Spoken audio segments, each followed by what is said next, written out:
huɗubar Juma'a ta Dr. Idris Abdulaziz.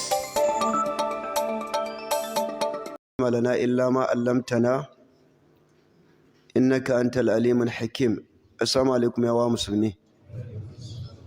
A ɗan yi haƙuri mun ɗan makara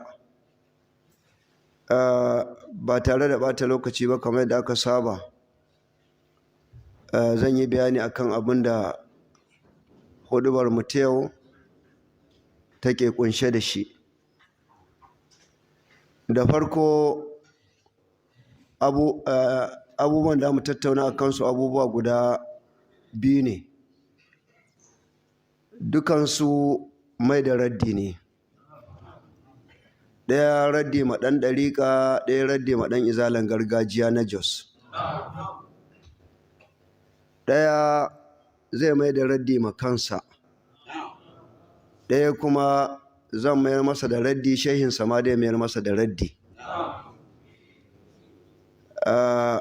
Saboda hakan nan ina ga ba tare da ɓata lokaci ba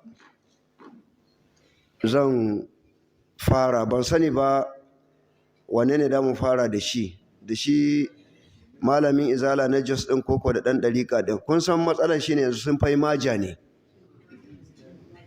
sun yi maja wajen faɗa da gaskiya da kawo shubha da izalar Jos da 'yan ɗariƙu har ma da 'yan shi'a yanzu. Abin kunya Allah da 'yan shi'a, an ka shiga social media sai ka ga bakinsu ɗaya. Wani babban abin da zai baka mamaki shine a shekarun baya 'yan ɗariƙu suna zagi, suna ƙazafi, suna sharri saboda ba su da dalili akan abin da ake tumansu da shi. Yau ga su ma 'yan izalance sai suka koma haka.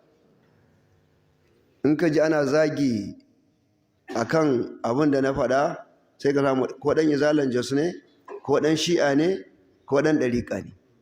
Sun yi maja. Allah sauwaka. Allah wani abin kunya ne. Allah abin kunya ne. A ce ɗan izala kuma yanzu hujja ta ƙare shi ma sai zagi, sai sharri, sai ƙazafi. Allah sauwaka. Da wane za mu fara ne kan ne? Mu fara da ɗan izalan ko da ɗan ɗariƙan?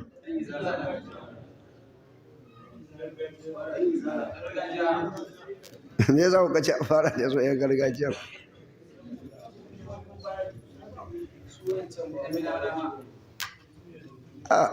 Bari mu fara da shi ɗan ɗariƙa ɗin. Shi wani ɗan ɗariƙa kwanakin baya ya ɗan tattaɓa ni.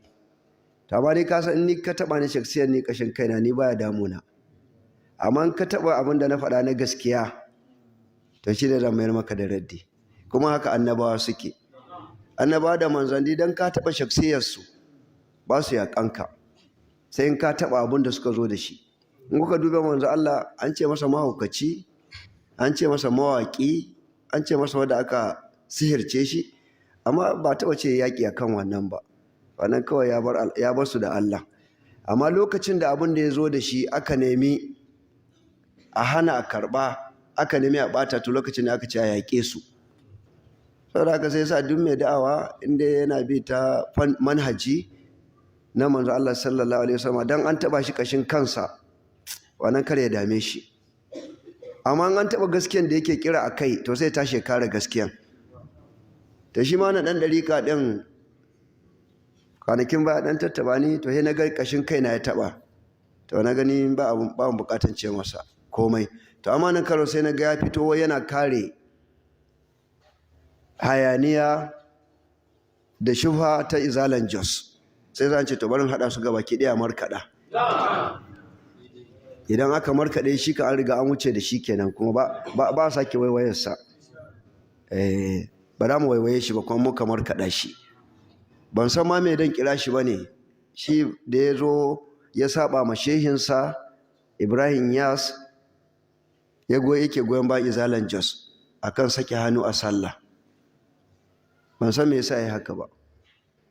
Kuma shi na rasa me dan kira shi. Kira shi mai son a sani ne ko mai son a san shi ne? Ni na sama na gidan me dan kira shi da shi son a san shi ne, son fito da kai ne, ta amma ka saba ma shehin dariƙanka ka kuma saba ma gaskiya. Wani abun bakin ciki ma shi ba faƙihi ba ne, bai karanta fiƙihu ba, ba muhaddis ba ne, bai karanta hadisi ba, ba shar'iyyun ba ne, bai karanta shari'a ba, shi abin da ya karanta luga, shi lugawi ne, ko da yake daga lugawi muna iya ce masa ma ba lugawi ba, lagawi, da anta lagawiyun mubin, ba layinsa ba ne. Shi yanzu abin da ma muke bukata shine in ya yadda shi musulmi ne to ya gyara aƙidarsa ma tukunna. Shi yanzu ba magana ɗora hannun dama kan hagu ba ne, shi matsalarsa ta wuce wannan. Wannan magana ɗora hannun dama kan hagu matsala, ko sake hannu kai, matsala ce fiqhiyya. To shi yanzu aƙidarsa ma tukunna ake so ya gyara. Kun san abin da yasa muka ce aƙidarsa ya kamata a gyara?